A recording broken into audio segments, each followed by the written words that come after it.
पास जैसी हनुमान ताल का नाम सुना था और देखा तो लगा वाकई में एक एक वेदी पर एक एक अतिशय क्षेत्र बन सकता है।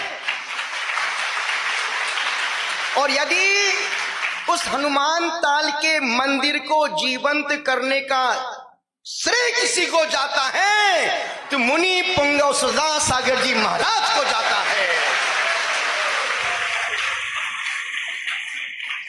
हमेशा गुणवान के गुण गाना चाहिए, अच्छे कार्य की अनुमोदना और प्रशंसा खुले मंच से करना चाहिए।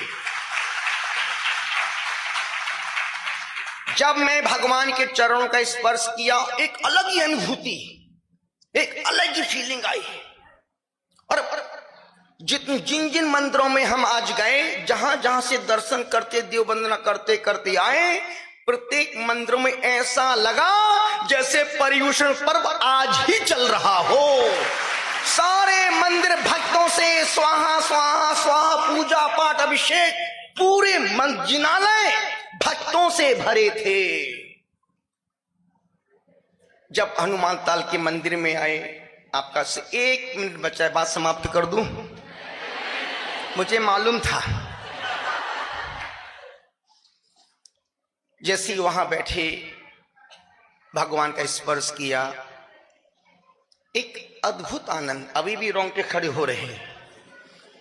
मुझे लगा कि सिर्फ प्रक्षाल करना, पूजा करना, क्योंकि आज के हर व्यक्ति के जीवन में, घर में, परिवार में, व्यापार में कुछ ना कुछ कष्ट है और संपूर्ण कष्टों का इलाज हनुमान ताल का मंदिर है। या यूं कहूं कि पूरे संपूर्ण जबलपुर का सर्वौषधि मंदिर जिनालय यदि कोई है तो वो है हनुमान ताल के बड़े बाबा आदिनाथ भगवान। सर्वौषधि, ध्यान रखना, कोई बात मैं फोकट में हवा में नहीं करता हूं, वही बोलता हूं जो भीतर से निकलता है।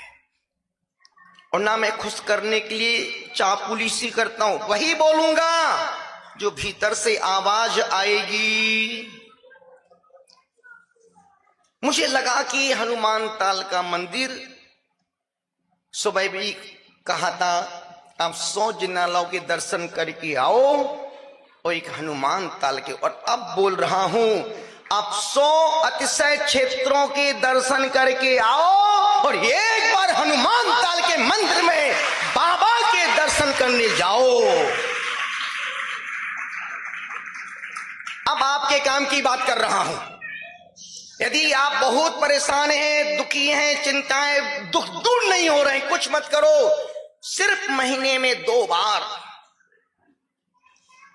या तो अमावस्या के दिन या फिर पूर्णमासी के दिन, अब यदि घर में खूब परेशानी, कोई बीमारियां पीछा नहीं छोड़ रही हैं, कुछ मत करो। अमावस्या के दिन एक श्रीफल को अपने पूरे घर में घुमाओ, उस श्रीफल को लेके बाबा के पास जाओ और भगवान की 108 परिक्रमा लगाओ, एक दीपक जला करके।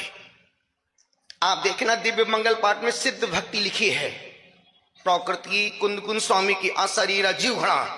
यदि आपको वो पढ़ना आती है और नहीं आती तो सीख सकते हैं। यदि आप उस श्रीफल को लेकर के जाओ, भगवान की 108 परिक्रमा लगाओ, दीपक जलाओ, बोल करके भगवान मैं अपने घर से इन कारणों से परेशान हूं, मेरे घर की सारी समस्या गुरुदेव प्रभु आपके चरणों में सौंपता हूं, मुझे कुछ नहीं, बस घर की शांति, चेहरे की प्रसन्नता बनी रहे। आप मुझे कितना ही, मैं कर्मों से कितना ही दुखी परेशान हो जाऊं इसका गम नहीं है, बस प्रभु इस श्रीफल इसलिए चढ़ा रहा हूं कि मुझे दुखों को सहन करने की आप शक्ति देते रहना, कि मैं कभी धर्म से विमुख ना हो जाऊं। क्योंकि आज की तारीख में सबसे ज्यादा यदि कोई भटक रहा है धर्म के नाम पर तो दिगंबर जैन व्यक्ति भटक रहा है। सबसे ज्यादा भटकने वाला कौम यदि पूरे देश में कोई है धर्म के नाम पर तो जैन व्यक्ति ही है। आप जैन व्यक्ति को शुक्रवार के दरगाह में पा जाओगे। हम अजमेर में थे, एक सज्जन 13 साल बाद है। हमने कहा यार बाबू तू 13 साल बाद पहली बार दिखा? बोले गुरुदेव मैं अजमेर हर साल आता हूं। क्या अजमेर किस लिए? बोले गुरुदेव मेरे बहू के बच्चे नहीं हो रहे थे, एक किसी मौलवी ने कहा था कि तू अजमेर दरगाह शरीफ में चादर चढ़ा के आएगा तेरे बच्चे हो। संजोग कहो निमित्त कोई भी बन सकता है। यदि वह व्यक्ति किसी संत के पास जातो बोल जाओ तुम पदमपुरा जाओ भगवान के पास सिर पर चढ़ा के आओ तो बच्चा हो जाता। निमित्त कोई भी वो, संजोग कहो वो वहां गया चादर चढ़ाई और 3 महीने बाद उसकी बहू प्रेग्नेंट हो गई। आज वो अभी फिर मिलाता मेरे को। बोले गुरुदेव मैं हर साल वहां जाता ही जाता हूं। कभी आपने देखा कोई मुसलमान दिगंबर जैन मंदिर में आ रहा हो? मुसलमान ने कभी धर्म से समझौता नहीं किया, पर हमेशा समझौता करते दिगंबर जैन व्यक्ति। खाने के नाम पर समझौता, त्याग के नाम पर समझौता, कोई कठिन नियम हो जाए तो उसमें गली निकालने का समझौता। सारी गलियां दिगंबर जैन समाज के पास मिल जाएंगी।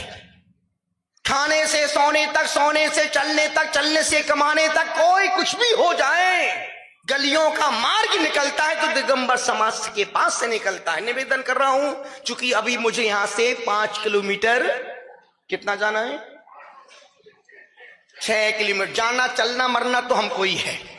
तुम तो गेट के बाहर जाके बोलो जाओ जाओ गुरुदेव, जाओ जाओ गुरुदेव।